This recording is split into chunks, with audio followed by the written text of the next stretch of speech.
بسم اللہ الرحمن الرحیم۔ السلام علیکم۔ شہد کا ایک قطرہ زمین پر گر گیا۔ ایک چھوٹی چیونٹی آئی اور اس نے اس شہد کے قطرے سے تھوڑا سا چکھا۔ اسے بڑا مزہ آیا۔ اسے کام سے جانا تھا، تو جب وہ جانے لگی تو اس شہد کا مزہ اس کے منہ میں مزید پانی لانے کا سبب بنا۔ اس کا منہ بھر آیا۔ کیا زبردست مزیدار شہد ہے، کتنا میٹھا!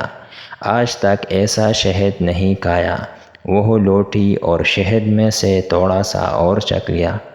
اس نے دوبارہ جانے کا عزم کیا، مگر اس نے محسوس کیا کہ یہ تھوڑا سا شہد کھانا کافی نہیں ہے، اسے اور کھانا چاہیے۔ وہ رکی اور اس مرتبہ کھانے کے بجائے شہد پر گر پڑی، تاکہ وہ کم سے کم وقت میں زیادہ سے زیادہ لذت حاصل کر لے۔ وہ چیونٹی شہد میں غوطہ زن ہو گئی اور لطف اندوز ہونے لگی، مگر افسوس کہ وہ شہد سے باہر نہ نکل سکی۔ شہد کی چکنائی کی وجہ سے اس کے پیر زمین سے چپک گئے تھے اور اس میں انہیں ہلانے کی طاقت نہ رہی۔ وہ شہد میں رہ گئی یہاں تک کہ وہ اسی میں ہی مر گئی۔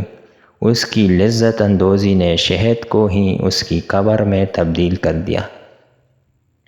دانا کا قول ہے، دنیا شہد کے ایک بہت بڑے قطرے کے علاوہ کچھ اور نہیں ہے۔